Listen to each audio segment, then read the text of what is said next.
प्रतापगढ़ पहुंचे हैं कद्दावर नेता स्वामी प्रसाद मौर्य। लोगों को जागरूक करने के मकसद से ये यात्रा निकाली गई है। और नेताजी, क्या है इस यात्रा का मकसद?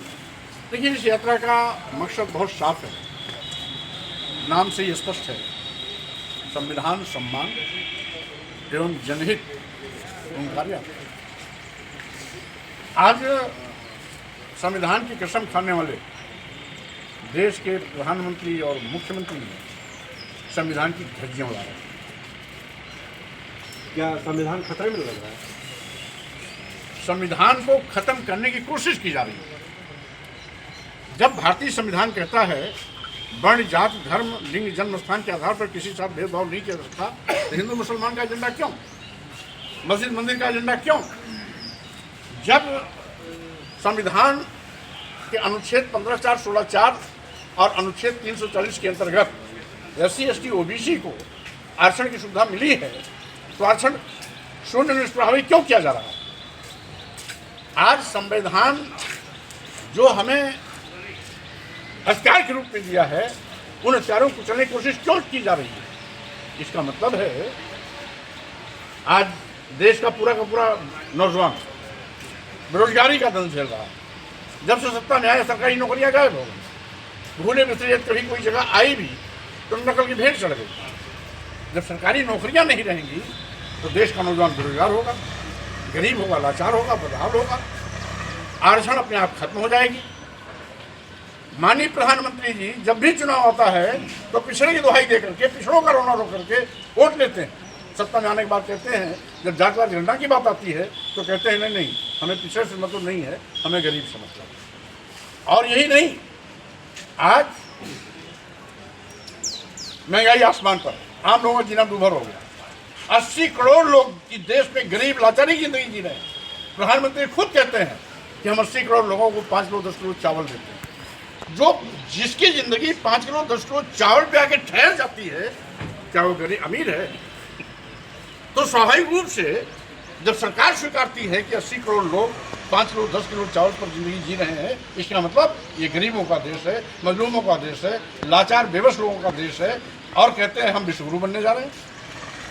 80 करोड़ लोग 5 किलो 10 किलो चावल के लिए लाइन लगाए हैं और ये विश्वगुरु बनने जा रहे हैं। आज मुख्य रूप से बेरोजगारी, महंगाई, गरीबी, महंगी शिक्षा, किसान समस्या, किसानों को लाभकारी मूल्य, न्यूनतम समर्थन मूल्य देने की बात करना, अस्पतालों से दवा का नदारद होना आदि पर चर्चा न हो, इसलिए लोगों का ध्यान भटकाने के लिए हिंदू मुस्लिम और मस्जिद मंदिर की राग लाते हैं। इसके सिवाय कुछ नहीं। अभी एक भाजपा के नेता कीर्ति सिंह ने एक बयान दिया था कि मुसलमानों के लिए अलग से हॉस्पिटल। ये केवल दिमागी रूप से दिवालिये लोगों की बयानबाजी हो सकती है। हम समझते हैं इंसान पहले इंसान होता है, उसके बाद वो किसी धर्म, किसी जाति का होता है, लेकिन पैदा होते ही पैदाइशी वो इंसान होता है। इसलिए सभी इंसानों का मानक एक है। अगर हिंदू को भूख लगती है तो मुसलमान को भी भूख लगती है, ईसाई को भी भूख लगती है, बौद्ध जैन पारसी को भी भूख लगती है। अगर हमें सम्मान चाहिए तो दूसरों को भी सम्मान चाहिए। इसलिए इस तरीके से बेतुकी बातें करना भाजपा की आदत से बन गया। महाबोधि मंदिर बचाने के लिए, ब्राह्मणों से मुक्त कराने के लिए बुद्धिस्टों ने एक बड़ा आंदोलन शुरू किया है, जो UN तक मामला पहुंच गया और जंतर मंतर पे भी आंदोलन चल रहा है। क्या है ये?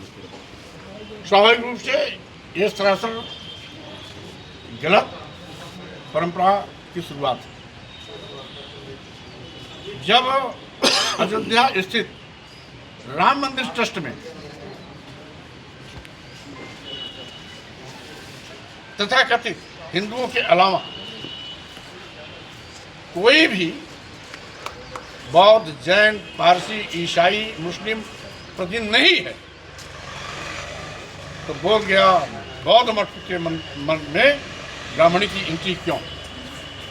इसका मतलब है जैसे पहले इन्होंने बौद्ध मंदिरों को एक एक करके हत्या करके हिंदू मठ में परिवर्तित किया, उसी प्रकार से इनकी गिद्ध दृष्टि बोध गया मंदिर मठ पर भी लगी है, वो कहीं ना कहीं इसको हथियाने की कोशिश कर रहे हैं और भाजपा सरकार भी उसमें सम्मिलित है। एक आखिरी सवाल, औरंगजेब को लेकर के बड़ी चर्चा चल रही है, औरंगजेब और शिवाजी को लेकर के